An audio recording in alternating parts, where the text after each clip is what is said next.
مولاي صل وسلم دائما أبدا على حبيبك خير الخلق كلهم. مولاي صل وسلم دائما أبدا على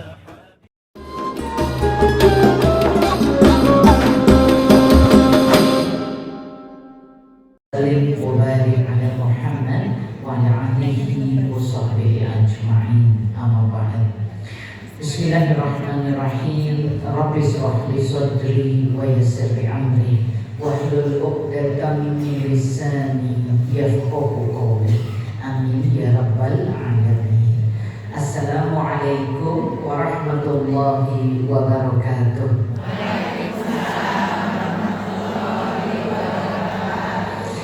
Alhamdulillahirabbil alamin.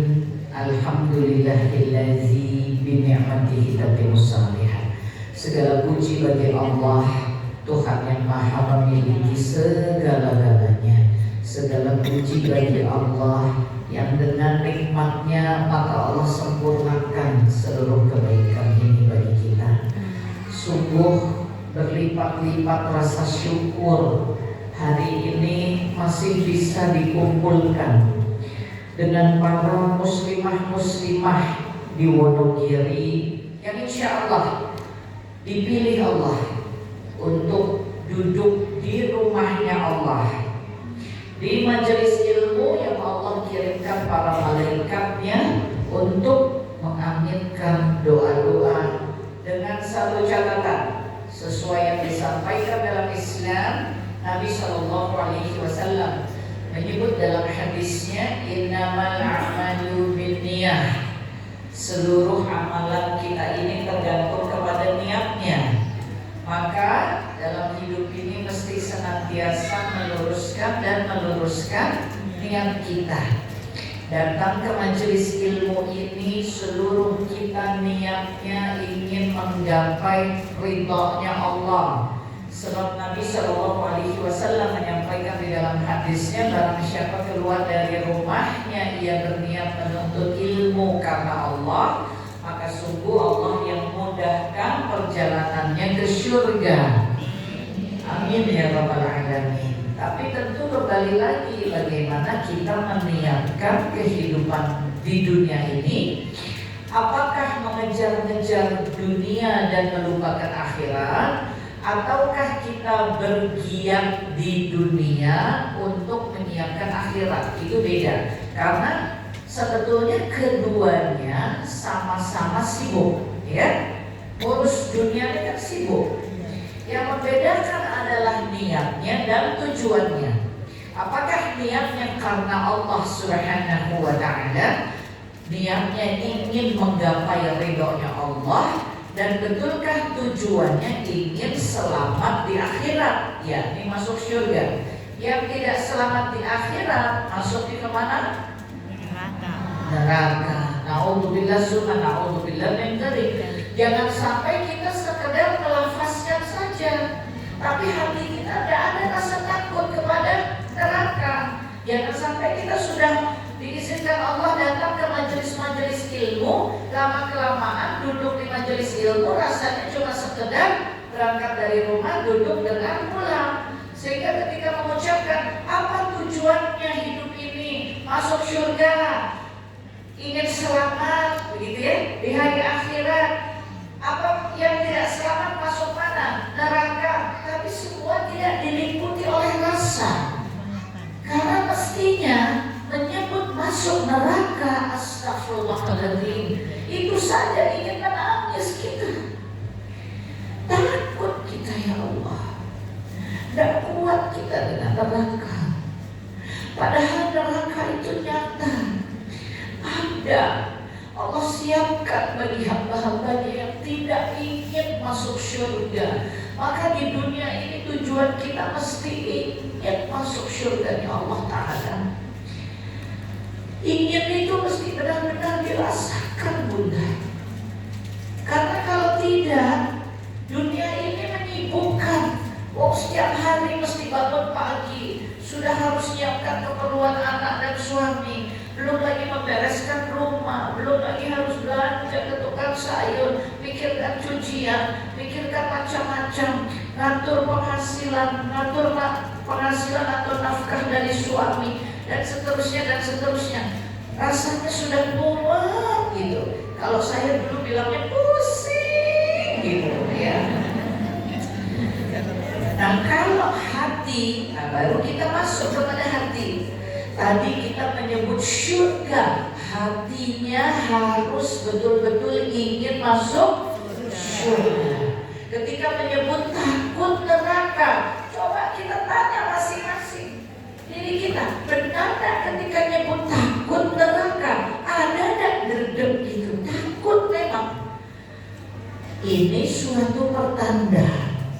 Betulkah hati kita masih terlibat? Dunia ini kesibukannya membuat hati menjadi lalai. Cari terus tanda-tandanya di hati kita, sebab Allah sungguh tidak melihat apapun dari hambanya. Allah sebut dalam surah Al-Hujurat ayat yang ke-13, terkecuali orang-orang yang bertakwa kepada Allah, yang hatinya terikat kepada Allah, yang setiap langkah dalam hidupnya betul-betul dia ingin selamat di dunia, selamat di akhirat. Doanya saja, Rabbana atina fid dunya hasanah wa fil akhirati hasanah wa qina adzabannar. Kita minta dihindarkan dari azab api neraka, kita minta hasanah, semua kebaikan di dunia dan kebaikan di akhirat. Jadi ini satu paket gitu loh Bunda, ya. Kita mesti ingat terus, termasuk doanya alhamdulillah semua kita hafal, semua kita tahu, semua kita ingat. Doa itu kan artinya minta sama Allah, betul? Kalau minta sama Allah berarti perbuatannya mesti seperti apa yang kita minta. Ya Allah, hamba minta kebaikan, keselamatan dunia dan akhirat. Berarti paket ya. Maka apa yang kita kerjakan di dunia itu harus nyambung gitu loh dengan keselamatan akhirat. Contoh Al-Hujurat juga ya, ayat 10 sampai ayat 12. Bahwa sungguh Allah tidak menyukai hamba-hambanya yang lisannya suka menghina saudaranya, menyebut-nyebutnya dengan nama-nama yang jelek, merendahkannya, membuka aibnya atau riba. Allah benci, Allah murka. Allah menyebut itu perbuatan menjijikan, seperti makan bangkai saudaramu sendiri, ya. Tapi kalau kita hidup, tujuannya bukan paket, bukan keselamatan dunia dan akhirat. Mungkin apa yang Allah sampaikan dalam surah Al-Hujurat ini sudah banyak kita lupakan. Kita lihat tetangga, orangnya tukang pamer, ya. Baru beli motor, tiap pagi motornya dicuci bukan di dalam halamannya tapi di luar pagar, gitu ya, di luar pagar. Nanti nyuci baru nyemprot 1 kali, gluk-gluknya 10 kali, sampai 10 kali.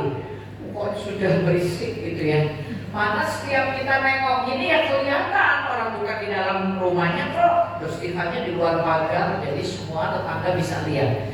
Ini menyebalkan apa enggak? Kesel kita. Pagi-pagi orang sedang tenang-tenang, pinginnya suasana enak, lagi nyiapkan sarapan, berangkat sekolah dan seterusnya, berisik sama grum. Artinya kita punya tetangga yang perilakunya afwan, kurang menyenangkan, ya. Orang tukang pamer. Maaf kalau orang Jakarta nih bilangnya tetangganya rada norak, gitu ya, gitu ya, iya. Lalu kemudian kita punya tetangga lain yang di sebelah kiri, yang jaraknya misalnya 5-10 rumah, yang sahabat dengan kita. Pokoknya sudah cocok, gitu ya. Kalau hidup di dunia memohonnya bukan Rabbana atina fid dunya hasanah wa fil akhirati hasanah wa qina azabannar, ya.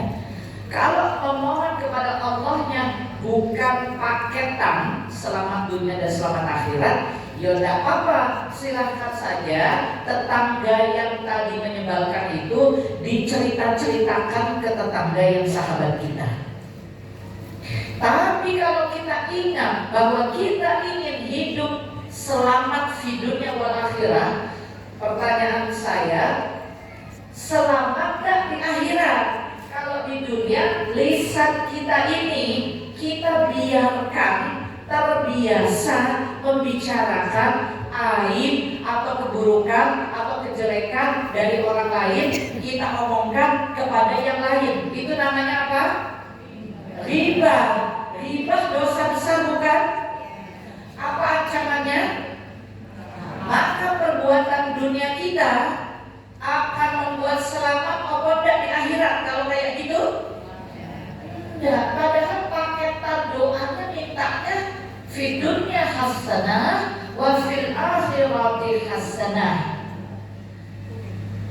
Nah, ini kenapa kita harus terus ada di majelis-majelis ilmu dan datangnya dengan niat karena Allah, hatinya selalu terikat kepada Allah supaya hati ditenangkan, dimudahkan untuk mempelajari ilmu agama Allah, mengamalkannya, mengingatnya. Hatinya mesti tenang, mesti terikat kepada Allah. Allah bi dzikrillahi tatma'innul qulub, bahwa hanya dengan mengingat Allah maka hatimu akan ditenangkan, dibersihkan, dimudahkan oleh Allah untuk menerima cahaya Allah. Hanya dengan mengingat Allah. Maknanya apa mengingat Allah? Bukan cuma sekedar Allah, Allah, Allah. Enggak. Mengingat Allah itu takut kepada larangannya, menjauhi larangannya, dan selalu ingin hidup ini untuk menjalankan perintahnya. Maka punya tetangga yang seperti itu diomongkannya kepada Allah. Ya Allah, kan dia pagi-pagi itu motornya grung-grung-grungnya. Boleh juga kita mengadu kepada Allah saat sholat duha, ya. Jangan begitu anak sekolah, suami sekolah, kita angkat WhatsApp, telepon, assalamualaikum, teleponnya assalamualaikum, berikutnya bu, pagi ini aku yang mangkel lagi. Ya, kenapa tuh bu? Masa nggak kedengeran ngomong ke rumah ibu? Apa tuh bu? Itu suara motor, bro. Itu kan orang pamer. Ya, ngerti nggak tetangga yang sebelah kanan rumah saya itu loh, Bu Anu itu loh, ya kan kayak orangnya, tukang pamer, sebel saya. Ya, padahal bu, ditambahin beli motor, pasti uangnya dari, nggak usah saya ngomongin deh, ibu penasaran dah? Iya kasih tahu loh bu. Ibu penasaran ya? Iya, dari mana sih uangnya? Saya tak main aja ya ke rumah ibu, jangan ditelepon. Tambah semangat. Ya, ya Allah, kita lupa bahwa yang tadi anak tanyakan, tujuannya apa bunda masuk surga? Ya, yang membuat lupa apa? Pasti ada pengaruh iblis dan bala tentaranya.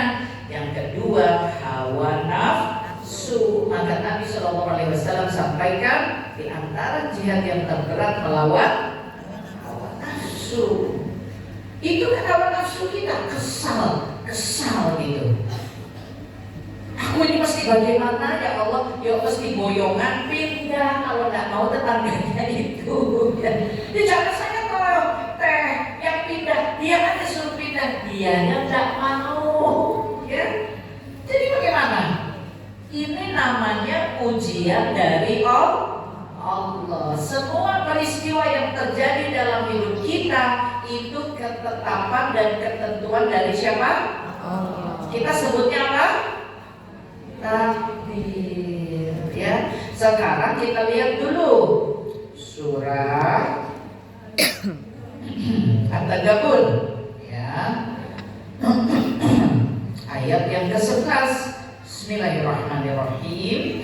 Ma asoba min musibatin illa biiznillah. Wa may yu'min billahi yahdi qalbah. Wallahu bikulli syai'in alim. Allah Ta'ala menyampaikan tidak ada suatu musibah ataupun kesusahan yang menimpa seseorang kecuali atas izin Allah. Dan barang siapa tetap beriman kepada Allah, maka sungguh Allah akan memberikan hidayah kepada hatinya, karena Allah Maha mengetahui segala sesuatu. Allah tahu kita mangkel, tahu.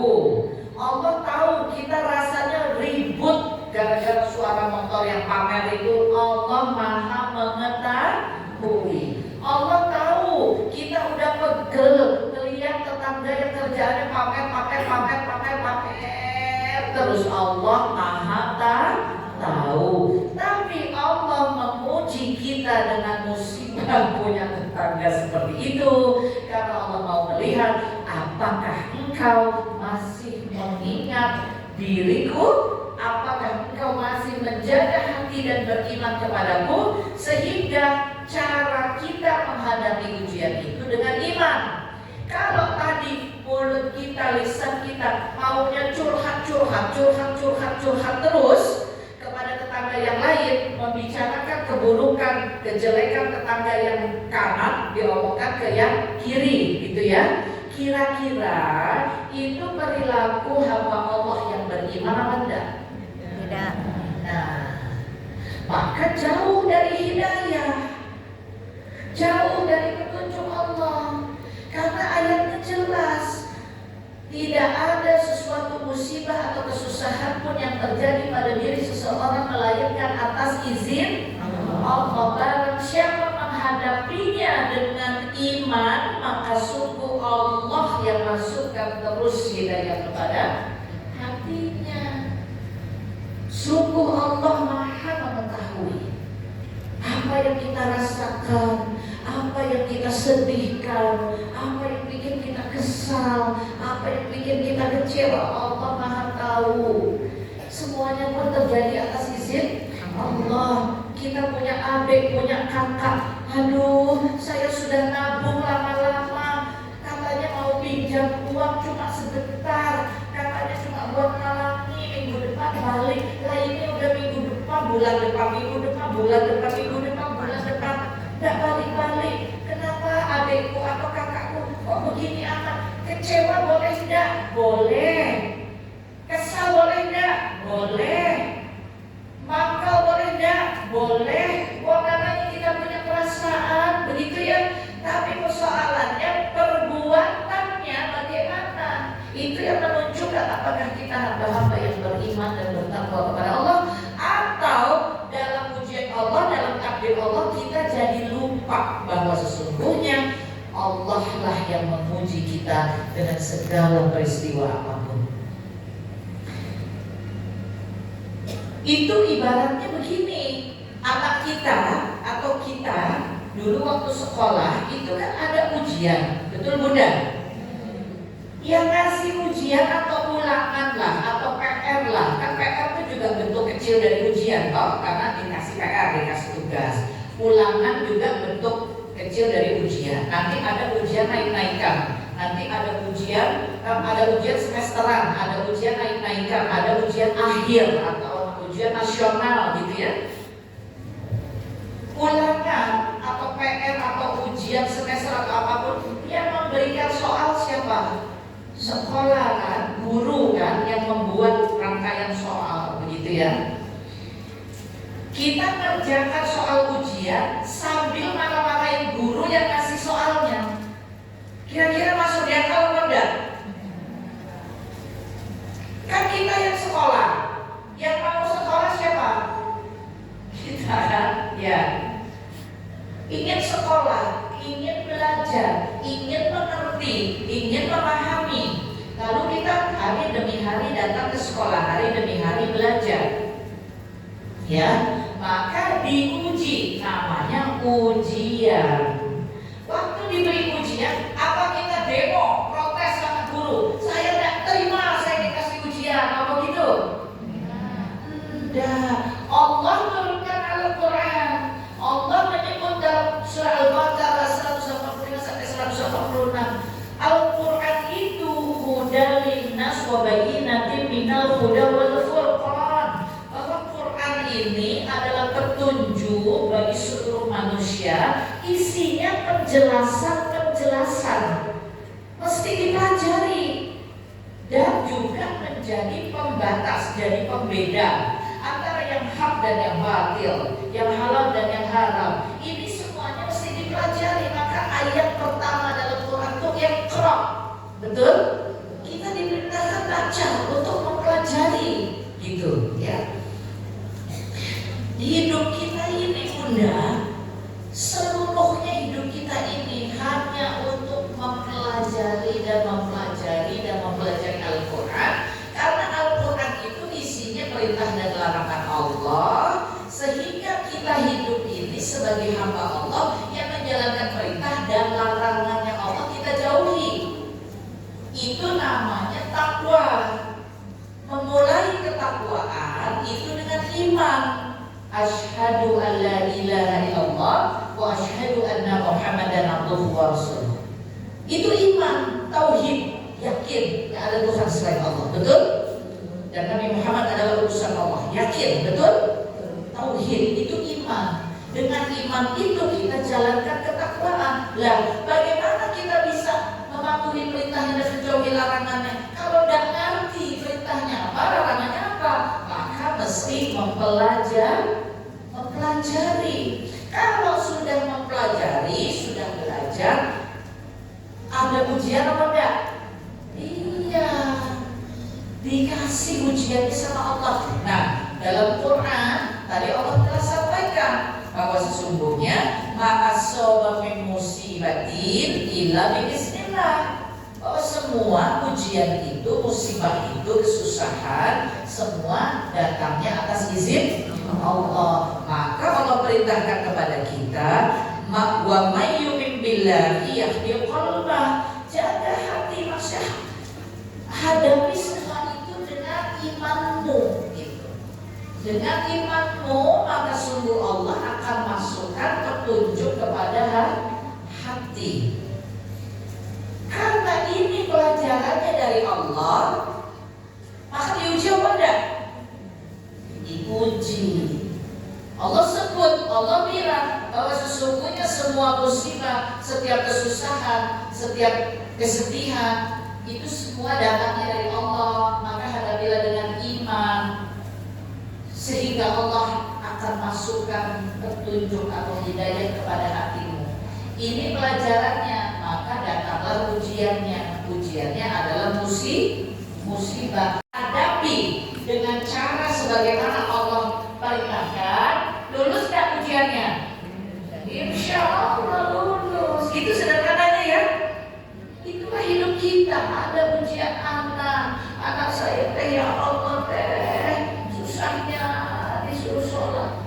Anak saya teh, ya Allah, dan juga mau ikut aurat. Anak saya teh, ya Allah, pergaulannya astagfirullah. Padahal dari kecil sudah diajari Quran, sekolah Islam misalnya gitu ya, dan seterusnya. Karena memang Allah mau menguji ayah bundanya, kuat tak imannya dengan ujian anak yang seperti ini. Ya, Al-Qur'an ayat 15, sungguh bahwa anakmu dan hartamu seluruhnya hanyalah ujian bagimu. Memang itu ujian. Kita, Allah belum kasih keturunan, kita berjuang, berusaha, berdoa, memohon ikhtiar untuk punya keturunan. Allah bilang, anakmu, hartamu ujian bagimu. kita yang mau punya keturunan kan? Berarti kita akan yang memang bersiap menghadapi ujian dari Allah. Nah ketika anak kita jadi ujian, kita juga yang nanya lagi sama Allah, kenapa takdirmu gini ya Allah? Kok aku dikasih takdir seperti ini ya Allah? Kalau Allah bilang anakmu ujian bagimu. Ini kita manusia, kalau tidak ngaji, kalau tidak mengkaji begini, nanti lolos terus hubungan kita dengan Allah ini. Allah kasih tahu, kita nanya. Allah sudah kasih tahu, hartamu hanyalah titipan, bukan milikmu. Allah katakan, Allah cuma titip. Nah kita diuji. Oke, aku sudah berusaha tapi daganganku rugi. Oh, aku sudah menyimpan tapi ditipu. Memang cuma titipan dari Allah. Lalu Allah datangkan ujian untuk melihat iman kita.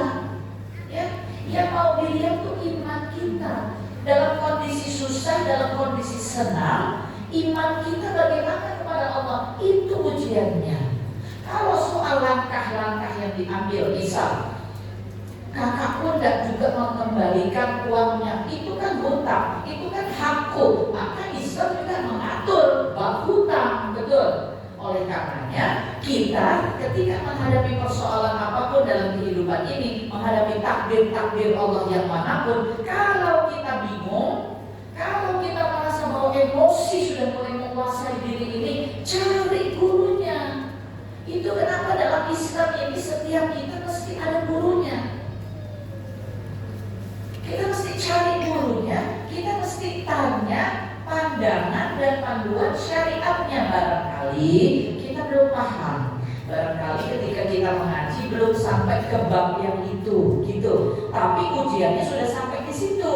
Berarti Allah mau apa? Mau kita belajar dengan lebih cepat. Itu berarti pilihannya Allah. Allah percaya sama kita. Dikasih ujian yang kita sendiri merasa, aduh, aku kok kayaknya nggak mampu. Ini kok berat banget. Itu artinya Allah mau kita speed mempercepat proses belajar kita. Allah percaya kita mampu. Tapi disuruh belajar sama Allah. Itu kayak kita nyuruh anak kita, Ida, masuk lusa mau ujian, kok hari ini masih main-main, ditarik, kita tarik. Ayo masuk, pulang, jangan main bola terus. Ayo masuk, mandi, ya, bersih-bersih. Mana bukunya? Duduk sini sama emak, sama ibu, buka. Ayo kita belajar. Itu kan, ya. Masuk lusa ujian hari ini kemana-mana, padahal sama sekolah dikasih libur supaya belajar. Dia malah pergi main bola lah, di mana lah, kita cari. Kan biasanya begitu, mama. Saya juga begitu. Ini kok gimana? Besoknya mau ada tes, ini anak-anak masih terus saja main di luar, ya kan? Masih kita cari. Mandi, bersih-bersih, makan, dah enak. Sini, tak balut badannya biar hangat. Duduk sekarang, buka yang mana bukunya, ayo belajar. Itulah Allah kepada kita. Karena kitanya lalai, kitanya larut dalam dunia, ya. Maka ditarik sama Allah lewat takdir musibah yang kita rasa kita belum sanggup menghadapinya. Padahal karena kita lalai, kita agak lambat dalam belajar, ya. Kita agak lambat di dalam mengejar ilmu agama Allah ini. Kan kita kalau buka TV atau scroll macam-macam kabar yang heboh-heboh, nggak ngantuk-ngantuk. Yang ngantuk kamu buka apa? Buka apa? Yang jujur. Iya, satu halaman kok muat gitu loh. Ya, tapi anak apalagi subhanallah, yang muda-muda anakku, mohon perlindungan kepada Allah nak ya. Nah, kalau sedang buka sosial media nak ya, pertama bismillahirrahmanirrahim, habis itu a'udzubillahi minasyaitonirrajim. Ya. Karena ya Allah, sama a'udzubillahi minasyaitonirrajim, bismillahirrahmanirrahim, baru buka. Karena ini batasannya. Nanti kamu buka sosial media, buka internet, dan ngantuk-ngantuk. Begitu buka Quran, baru 2 ayat, padahal ayatnya pendek. A'udzubillahi minasyaitonirrajim, bismillahirrahmanirrahim, alif lam ra. Baru pembukaan.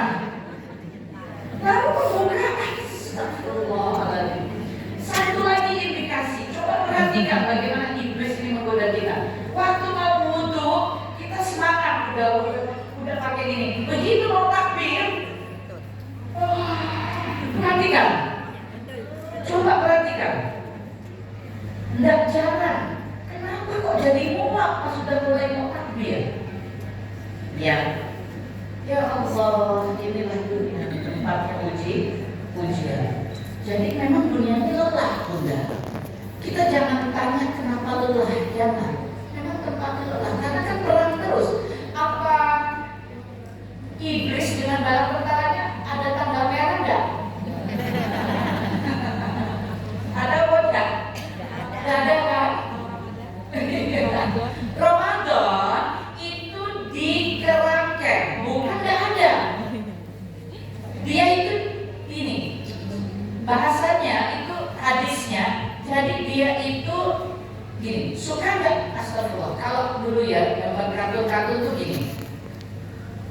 Kaki atau kita manusia ya. Kalau kakinya dikasih rantai yang ada gandulan beratnya, itu jadi lambat kan? Iya. Jadi Ramadan itu mereka itu para iblis dan bala tentaranya itu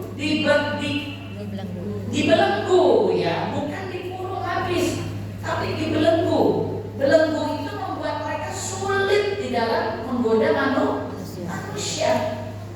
Tapi coba kita lihat, astagfirullahaladzim, ya Allah ya. Apakah Ramadan semua dari kita baik-baik saja? Kadang kita saum, ya kita marah emosi. Kadang kita saum, ya kita membicarakan orang lain, ya. Tapi godaannya itu minim, ya minim. Kalau Allah menolong dan membelenggu iblis dan bala tentaranya ini, ya. Tapi tidak ada tanggal merah. Maka kita juga dalam mengkaji Quran, belajar Quran, membaca Quran, zikir, doa demi doa, tidak boleh lepas dari lafaz kita, maupun kalimat-kalimat dalam bahasa kita sendiri. Bu, jadi Honda ya acara besok di Surabaya itu katanya ada ngomong sama teteh Khadijah. Jadi, tidak gitu. Insya Allah jadi, mudah-mudahan Allah mengizinkan. Bu, ibu nyediain snack ya? Iya, bikin apa Bu? Lontong. Lontong ibu enak, saya senang banget. Iya dong, siapa dulu? Aku gitu loh. Jangan, ibu lontongnya kalau bikin enak, alhamdulillah, masya Allah, Allahumma barik. Tak mungkin lah Bu, kalau bukan Allah yang izinkan saya bikin lontong enak. Ini mesti terlibat terus dalam hidup kita. Nggak bisa kalau tidak dihantar habis kita sama iblis. Anak kita, alhamdulillah, ibu punya anak yang soleh ya Bu ya. La haula wala quwata illa billah. Bu, semuanya ini adalah karena Allah Bu. Mudah-mudahan kita semua dikaruniai anak yang soleh ya Bu ya. Amin. Gitu ya. Lisan ini mesti terus melibatkan Allah. Semuanya ini kita dipandu kok. Jadi jangan sampai takbir-takbir Allah ini membuat kita kemudian nyinyir, membuat kita ini mencibir kepada takbir Allah, membuat kita ini protes, membuat kita ini salah langkah. Padahal senang dan susah semua datangnya atas izin Allah. Kalau lihat surah Al-Anbiya 35, kalau lihat surah Al-A'raf 168, jelas sekali Allah katakan, susahmu ujian, senangmu ujian. Karena dunia tempatnya ujian. Maka yang ada di dunia ini tidak ada yang bukan ujian. Oh, Teteh Khadijah, masya Allah, bisa tulis buku tebel-tebel kayak begitu. Udah berapa Teh? Udah 8 buku Bun. Setebel itu 400 halaman. Iya. Oh Teteh hebat, astagfirullahaladzim wa atubu ilaih. Tidak mungkin tanpa izin Allah. Ada orang yang Teh, aku pikir Teteh belajar nulis, mosok ya Teh ya, aku setengah halaman aja 2 minggu udah jadi. Kayaknya nulis itu susah banget. La haula wala quwata illa billah. Sungguh Allah memujimu dengan hal tersebut. Padahal Teh, saya itu di kampus saya itu tugas-tugas itu selalu harus bikin karya tulis. Tapi saya Teh 1 halaman aja 2 minggu udah selesai. Karya tulisnya berapa deh yang harus dikerjakan semester ini? 12. Oh, mudah-mudah. Ya. Ujian bukan itu dari apa? Ujian yang bisa nulis dengan cepat. Saya, alhamdulillah,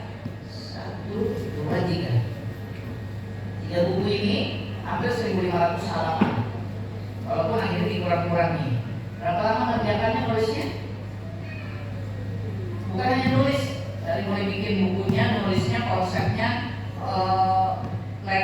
layoutnya, settingnya, konsep dalamnya, materi-materi yang ibu semua pokoknya 33 hari. Allahu Akbar, Allahu Akbar. Sampai tim yang bekerja sama percetakannya bilang, saya udah kerja percetakan 30 tahun, saya tidak pernah mendapatkan yang seperti ini. Dalam 33 hari saya harus mencetak 3 buku bersamaan dari seorang penulis dengan jumlah hampir 1.500 halaman, lengkap dengan semua setting kreatifnya, susunannya apa semua selesai, tinggal cetak. Dia bilang saya belum pernah ngalami.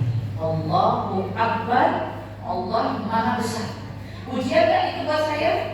Ujian. Bisa sombong nggak? Bisa takabur nggak? Bisa bangga dengan diri ini nggak? Astagfirullah ya Allah ya Rasulullah, Allah lindungi kita semua dari sombong, dari takabur.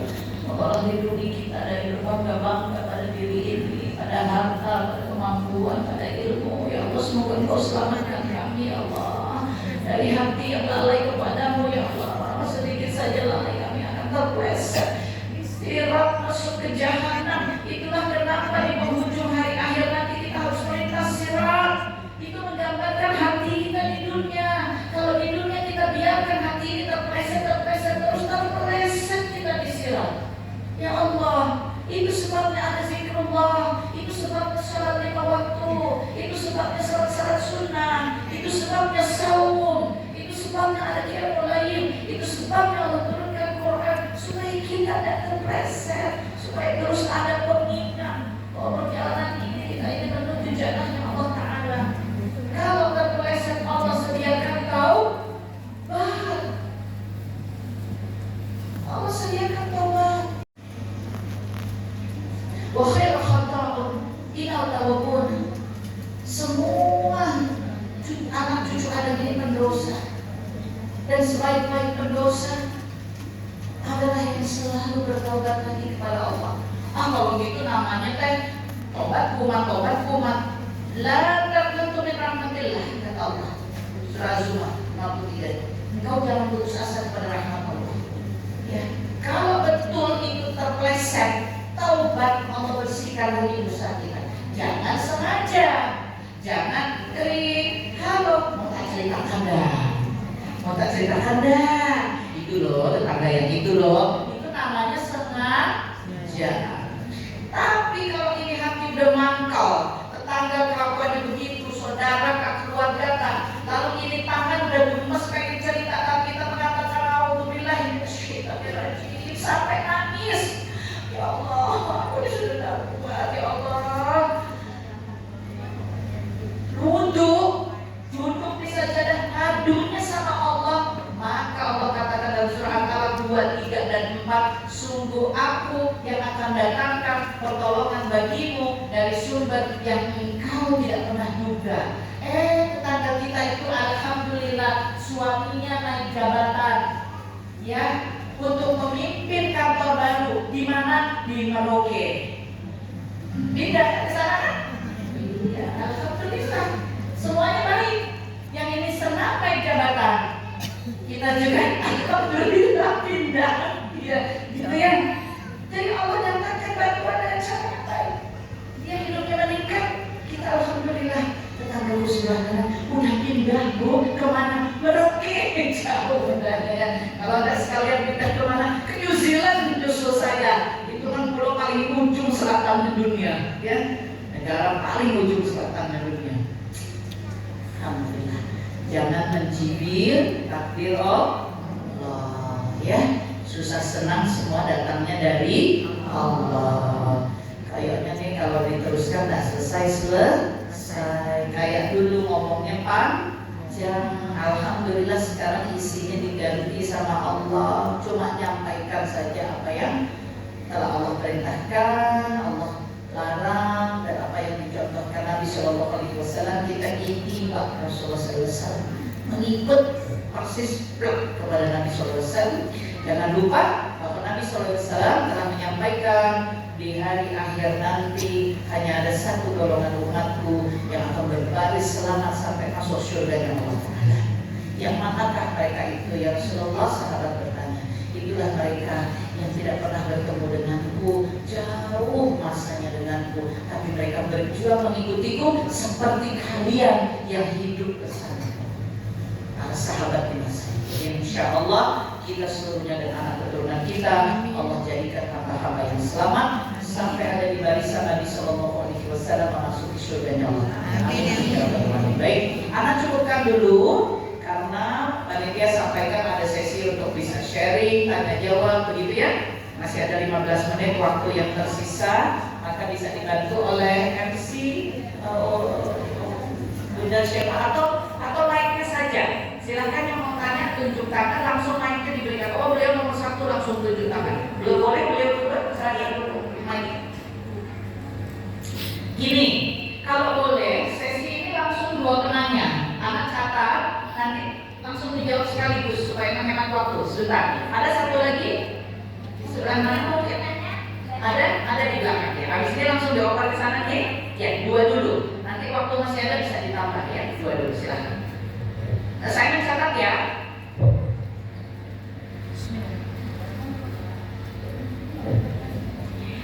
Bismillahirrahmanirrahim. Assalamualaikum warahmatullahi wabarakatuh. Sebelumnya perkenalkan Umi, saya Titis dari Jatiroto. Yang saya ingin tanyakan kepada Umi, seperti yang Umi sampaikan tadi, dalam kita menyikapi takdir dan menghadapi ujian haruslah dengan iman. Akan tetapi sebagai muslimah yang lemah, kadangkala iman itu naik dan turun. Yang ingin saya tanyakan kepada Umi, apakah ada tips bagi kami muslimah agar kami bisa selalu memiliki iman yang stabil dan selalu istiqomah? Demikian pertanyaan dari saya, Umi. Wassalamualaikum warahmatullahi wabarakatuh.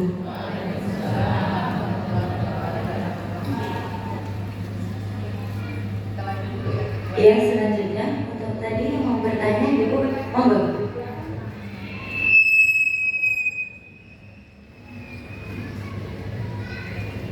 Bismillahirrahmanirrahim. Assalamualaikum warahmatullahi wabarakatuh. Mohon izin tanya Ustazah terkait takdir. Kita dalam kehidupan sehari-hari. Afwan, Bunda siapa? Bunda Wahyu dari Surabaya. Kita dalam kehidupan sehari-hari berjalan di atas takdir baik dan buruk. Pertanyaan kami Ustazah, bagaimana kita bisa istiqomah, sabar dan ikhlas terhadap takdir yang buruk yang datang silih berganti setiap hari Ustazah? Mohon nasihatnya, petunjuk atau tips supaya kita kuat menghadapi takdir buruk. Terima kasih Ustazah. Wassalamualaikum warahmatullahi wabarakatuh.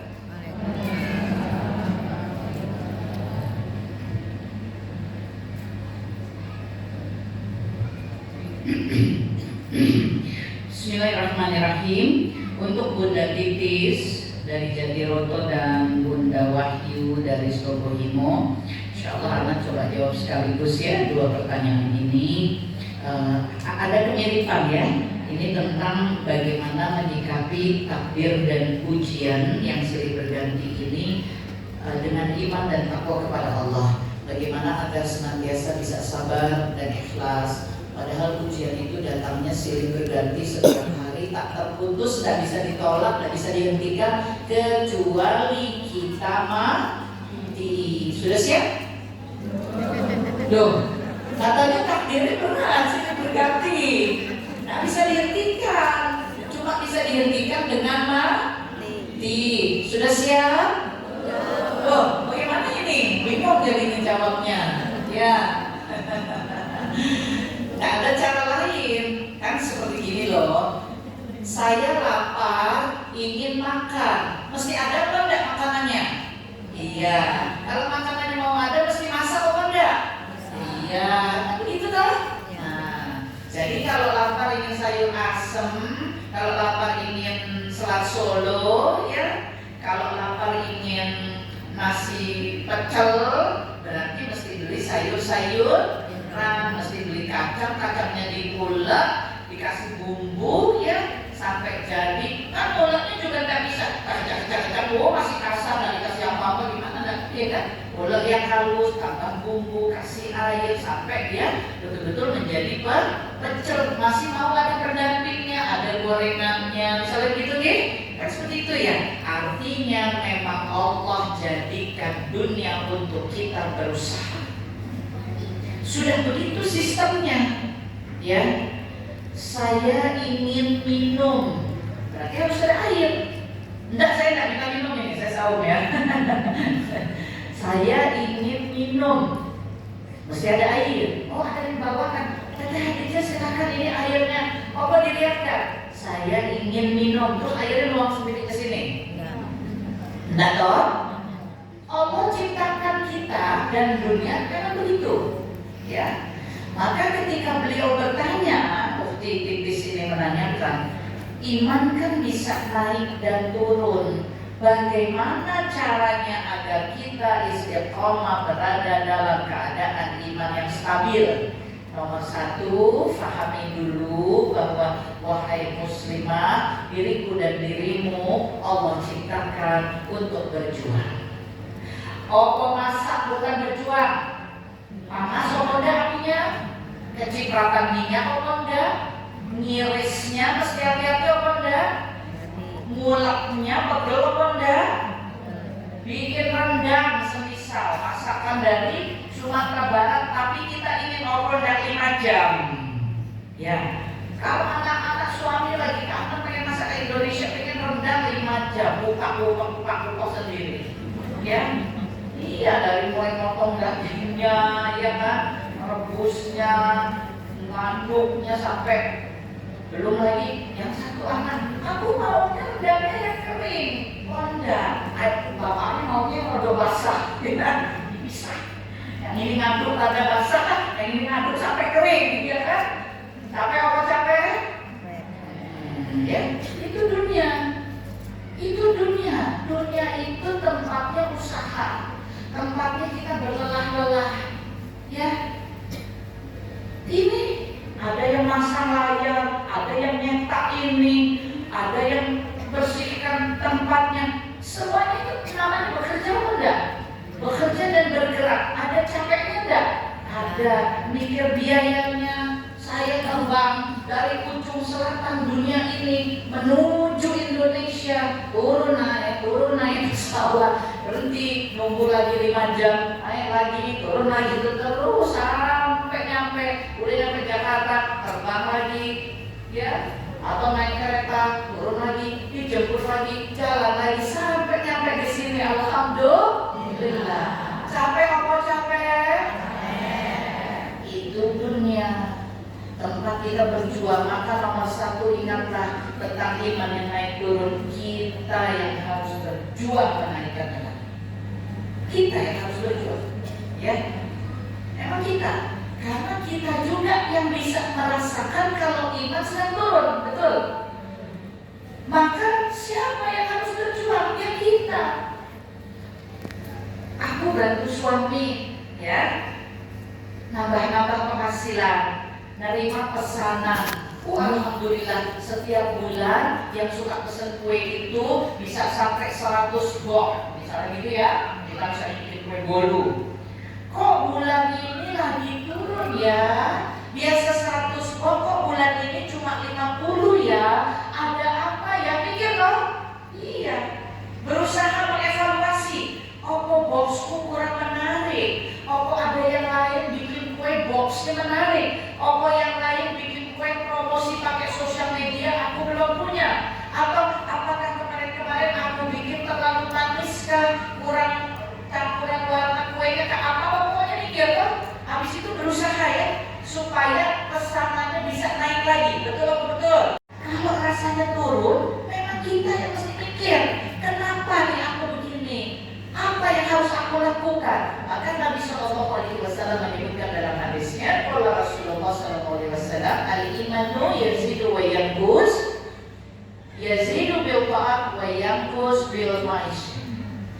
Jadi iman itu bisa naik, bisa turun. Beliau bersabda, imanmu akan naik apabila engkau tambahkan ketaatanmu. Imanmu akan turun jika engkau bermudah-mudah dengan maksiat. Maka ketika iman rasanya lagi turun, ya memang kita yang masih usahanya dengan mata. Misalnya apa? Aku kok ya Allah, dengan ada ujian kesusahan aku baru dapat kabar ibuku sakit. Ibuku di kota lain, aku rindu, aku ingin jumpa, aku ingin mengurusinya, tapi takdir mengatakan tidak mungkin. Di sini pun aku ada suami, ada anak, tak bisa langsung pergi. Sedih rasanya dan berpengaruh. Iman rasanya turun, rasanya mau sholat kok tidak fokus. Justru lagi seperti ini, taatnya mesti ditambah. Apa misalnya? Kalau biasanya sholatnya hanya 5 waktu, maka tambah dengan qobla ba'danya. Kalau biasanya sudah ada 5 waktu qobla ba'da, ambil duhanya. Kalau biasanya duhanya qobla ba'da sudah lancar, bangun qiyamul lailnya. Kalau biasanya baca Quran 2 hari sekali, 3 hari sekali, sedang begitu baca tiap hari. Ya, kalau biasanya zikir pagi, zikir petangnya suka kelewat-lewat, zikir pagi udah meleset sampai jam 6, 6.30, maka lagi begitu usahakan tetap. Udah selesai pada subuh langsung terus zikir pagi. Misalnya ya, jadi ada ketaatan yang mesti kita tambah. Ya, kalau biasanya kita berdoa cepat-cepat saja, maka pada duha kita duduk, kita angkat tangan kita minta terus kepada Allah. Ya, sujud itu waktu terbaik untuk berdoa, sujud akhir itu. Jangan bercepat-cepat. Justru itu waktu yang mustajab berdoa kepada Allah di sujud terakhir dan sebelum salam. Itu lebih dahsyat nilai mustajabnya. Maka jangan cepat-cepat lagi begitu sujud. Terus doa. Aduh, saya banyak doa-doa bahasa Arabnya yang saya lupa. Pakai bahasa Indonesia tapi jangan dilafazkan karena masih sholat. Sholat nggak boleh bacaannya pakai bahasa ya, bukan bahasa Quran ya. Tapi ketika kita ingin memohon tapi tidak ngerti apa doanya, maka lafazkan aja dalam bahasa kita tak hafal. Maka baca dalam bahasa kita tapi jangan dilafazkan. Dalam hati sambil sujud, sudah selesai bacaan sujud, ada doa-doa yang kita insyaallah ingat. Allahumma inna as'aluka husnal khatimah, Allahumma as'aluka jannah, Allahumma ajirni minan nar, Allahumma ya muqallibal qulub tsabbit qalbi ala dinik, Allahumma sholli tawbatan nasuha qabla al-maut. Rabbana atina fid dunya hasanah wa fil akhirati hasanah wa qina adzabannar. Rabbana hab lana min azwajina wa dhurriyyatina qurrata a'yun waj'alna lil muttaqina imama. Habis itu kita ya Allah, tapi aku pengen ngomong ini, aku pengen ibuku, aku pengen anakku ini. Baca aja tapi dalam hati. Jangan dilafazkan lagi karena bukan bahasa Arab, bahasa Arab ya. Lama kau sujudnya. Ini memang beginilah tuntunannya dari Nabi Sallallahu Alaihi Wasallam. Kalau iman sedang turun, tambahkan ketaatan. Ya. Nanti naiknya iman itu bukan karena kita, tapi karena Allah ridho melihat kita berusaha nambah-nambah ketaatan. Nanti Allah yang balikkan hati ke tempatnya stabil, nggak digoyang-goyang oleh setan, nggak diguncang-guncang oleh takdir. Itu ridhonya Allah. Kita semuanya ngejar ridhonya Allah dengan mengikut cara-cara yang sudah diberitahu. Kira-kira begitu ya? Allah a'lam bishawab. Berikutnya Bunda Wahyu menanyakan hal yang sama.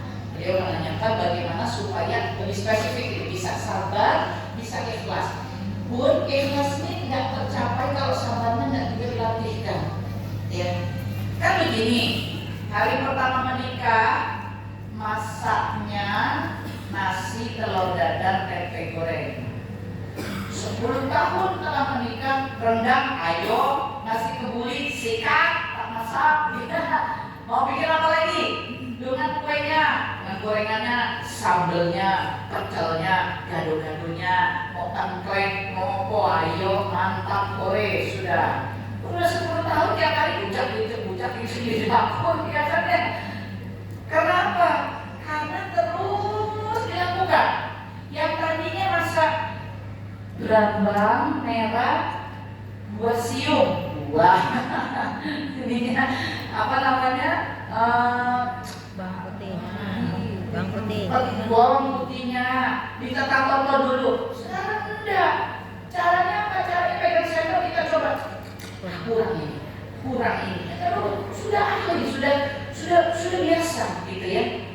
Sabar mesti dilatihkan. Kalau hari ini kita kesal, kita teriak, besok kita kesal, kita teriak, bulan depan kita kesal, kita teriak, tahun depan masih begitu, yuk kapan nyampe di ikhlas? Sabar aja, gak dilatih-latih.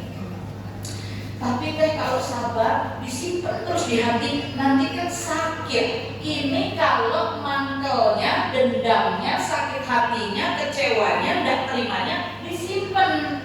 Kan beritanya Allah bukan disimpan, surah Yunus 57, diobati, bukan dibiarkan. Diobatinya dengan apa? Allah perintahkan, sudah aku kirimkan kitabku kepadamu untuk mengobati semua penyakit, sehingga hati ini jadi sembuh. Ya, ini kan kita insya Allah sedang mengobati hati dengan Quran.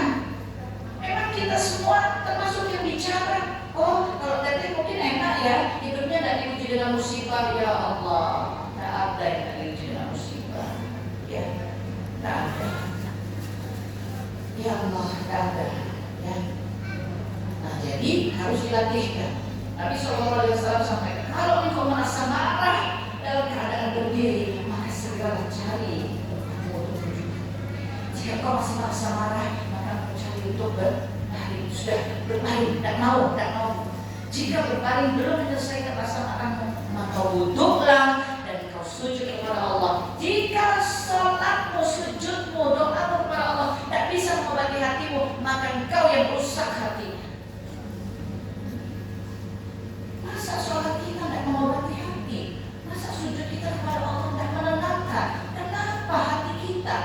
Apakah kemarin afwan kita banyak berbuat zina? Apakah kita banyak berbuat ghibah? Apakah kita banyak mencaci maki orang? Apa berarti kita yang mesti berubah kan? Karena Quran itu cahaya, Quran itu obat. Tapi yang mau diobati ini sama kayak gini, kita jatuh, lukanya parah. Setiap luka kan dicek dulu sama dokter, ya. Apa jenis obatnya buat luka itu, gitu kan? Nggak bisa obat-obatnya dokter kalian, nggak bisa, ya, nggak bisa. Dilihat obatnya apa, lalu dipakaikan, lalu insya Allah kita dikasih resepnya ditebus, obatnya dipakai, insya Allah lukanya membaik, ya. Nah kita dari Allah resepnya tidak berubah, Quran gitu. Tinggal Qurannya ini betul-betul dipergunakan, ya, supaya sembuh. Memang kita yang mesti usaha, ya. Jadi sabar dilatihkan hingga tiba pada ikhlas. Apa bedanya, cirinya sabar dan ikhlas? Sabar, kata sabar itu arti dari kata sabar itu menahan,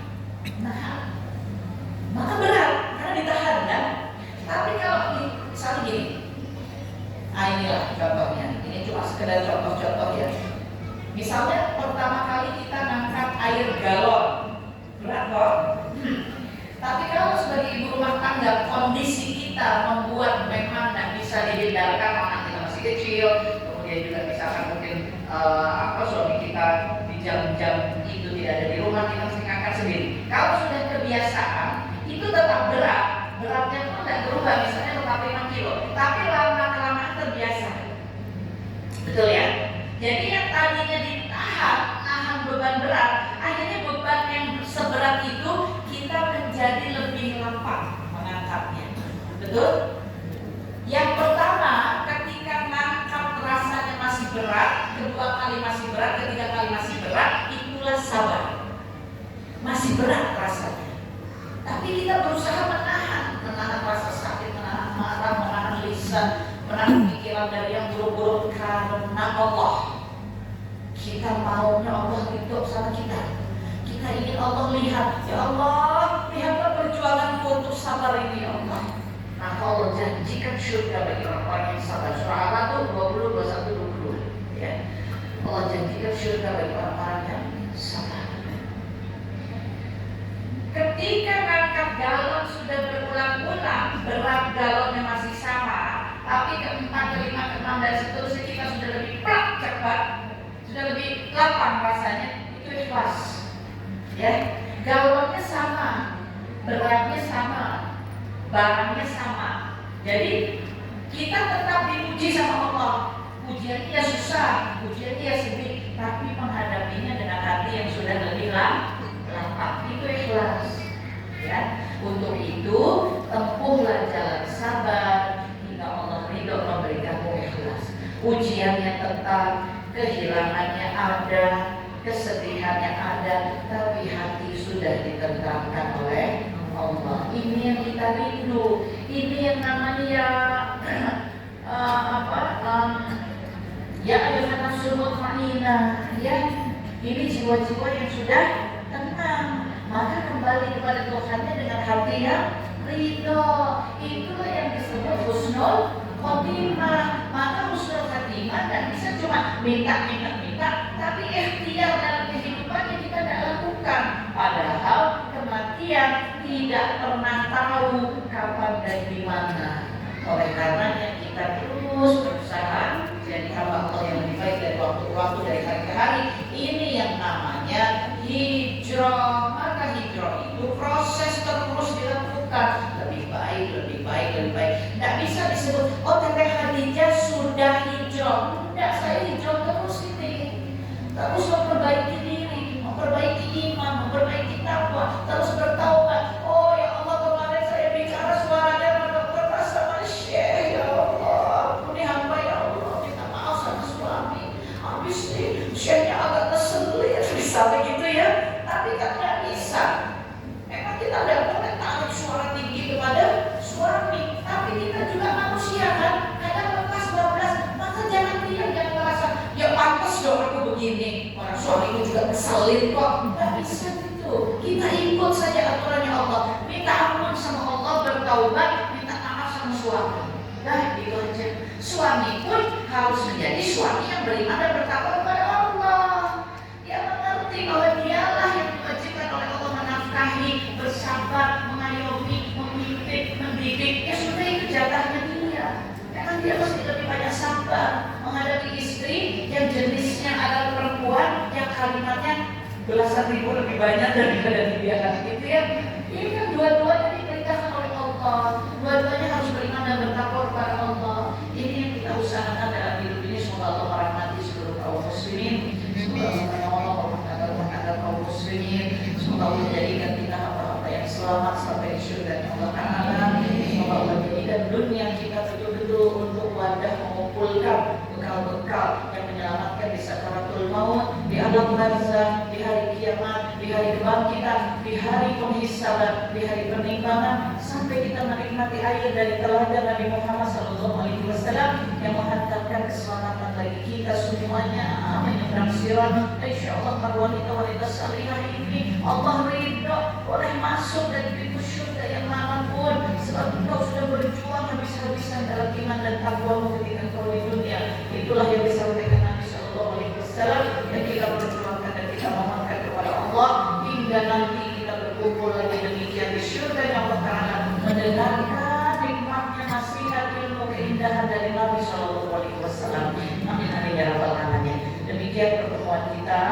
Belum anak tutup dulu, anak mohon izin dalam setiap majelis 10 tahun dan bergerak dalam dakwah 10 tahun ini pula setiap langkah insyaallah kita berjuang ikut mengkontribusikan diri bagi kehidupan saudara-saudara kita kaum muslimin yang membutuhkan roda tangan kita. Khususnya kita kaum muslimin masih diuji dengan penjajahan kepada tanah suci kita, Baitul Maqdis atau Masjidil Aqsa. Baitul Maqdis dengan Masjidil Aqsa itu sama. Baitul dalam hadis-hadisnya sebelum Allah menurunkan surah Al-Isra ayat pertama. Karena dalam surah Al-Isra ayat pertama Allah yang menyebut bahwa itu namanya Masjidil Aqsa. Maka sebelum Allah sebutkan nama Masjidil Aqsa, Nabi SAW dalam hadis-hadisnya menyebutnya dengan Baitul Maqdis, yakni tanah yang disucikan oleh Allah, dibersihkan oleh Allah. Baitul Muqaddas, Baitul Maqdis. Setelah Al-Isra ayat pertama Allah turunkan, Allah wahyukan kepada Nabi SAW, maka umat Islam mengetahui dengan jelas petunjuk Allah. Itulah yang disebut Masjidil Aqsa, karena Allah yang menyebut. Bayangkan Allah yang menyebut sekarang dalam penjajahan. 100 tahun terakhir ini, saudara-saudara kita di garis depan berjuang mempertahankan tanah tempat tinggal mereka yang berada di Baitul Maqdis agar Masjidil Aqsa tidak dihancurkan oleh musuh-musuh Allah. Ya, oleh sebab itu, insya Allah dalam keadaan yang Allah takdirkan kepada kita, insya Allah dengan kenikmatan ini, insya Allah jangan pernah lupakan saudara-saudara kita di Palestina. Karena Masjidil Aqsa hari ini 100 tahun, 1000 tahun itu berada di tanah yang kita sebut sebagai tanah Palestina. Baik, anak ingin memutarkan video pendek dari tim Hadijati Foundation. Ya, Hadijati Foundation adalah lembaga yang anak inisiasi. Dia memiliki perwakilan-perwakilan di berbagai wilayah Indonesia yang namanya Akhwat Bergerak. Insya Allah mudah-mudahan jika ada yang semangat di Wonogiri ingin melahirkan Akhwat Bergerak Wonogiri, tolong nanti kita bisa bertukar kontak ya. Karena Akhwat Bergerak sudah ada di 60 wilayah seluruh Indonesia dari Sabang sampai Merauke. Akhwat Bergerak Papua Barat ada, Akhwat Bergerak Maluku Utara ada, Akhwat Bergerak Sulawesi Utara, Akhwat Bergerak Makassar, Manado, Akhwat Bergerak Jogja, Akhwat Bergerak Surabaya, Akhwat Bergerak Magelang, Akhwat Bergerak Solo. Terus insya Allah mudah-mudahan kita bisa bergandengan tangan ada Akhwat Bergerak Wonogiri. Amin ya rabbal alamin. Inilah video pendek sekedar untuk menunjukkan bagaimana ikhtiar yang kita lakukan sebagai muslimah dalam kontribusi kemanusiaan kepada umat Islam. Silakan Pak Sofan.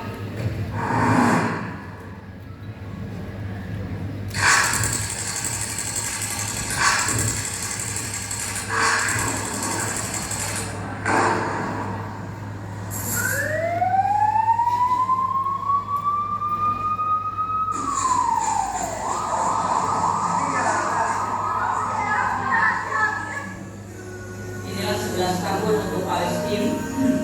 Berbagai program bantuan yang pertama untuk Gaza, baik dalam bentuk barang makanan, dapur umum,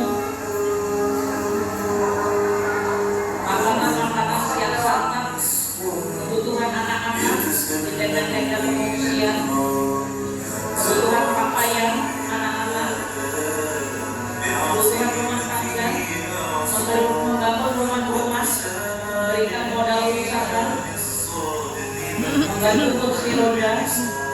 kursi roda listrik, ambulans dan klinik, dan berbagai program lainnya. Demikian untuk Masjidil Aqsa, ada wakaf Quran, wakaf kursi, ada bantuan makanan, ada bantuan berbuka puasa, korban, begitu pula di tepi barat Palestina, bantuan klinik untuk kaki tangan palsu dan lain-lainnya. Dan ini kolaborasi bantuan diberangkatkan dengan kapal kemanusiaan, diberangkatkan dengan kontainer-kontainer yang melalui darat untuk memasuki Palestina, berkolaborasi dengan berbagai lembaga. Ini program khusus dari Oktober 2023 ketika pembantaian besar di Gaza mulai terjadi. Ini dapur umum. Dapur umum masih terus bekerja sampai hari ini.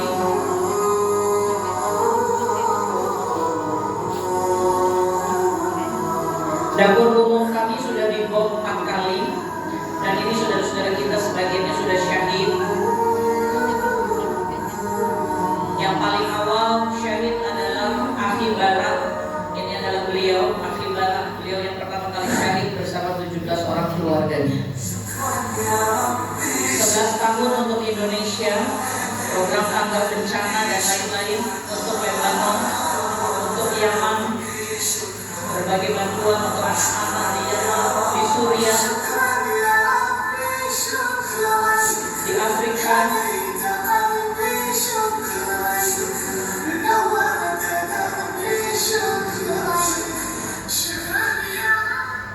Alhamdulillah.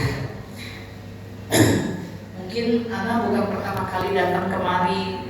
Di waktu-waktu sebelumnya kita Allah izinkan berkumpul. Di waktu-waktu sebelumnya ada titipan-titipan infak. Paling tidak video pendek ini menunjukkan bahwa seluruh infak-infak itu mengalir kepada saudara-saudara kita yang membutuhkan. Insya Allah hari ini ada 9 rumah Quran yang beroperasi di berbagai wilayah Indonesia. Indonesia, ada rumah Quran di Suriah, ada di Gaza yang sudah hancur di bom, ya. Itu semua dari infak jamaah. Jangan berpikir di bomnya, tapi berpikirlah. مولاي صل وسلم دائما أبدا على حبيبك خير الخلق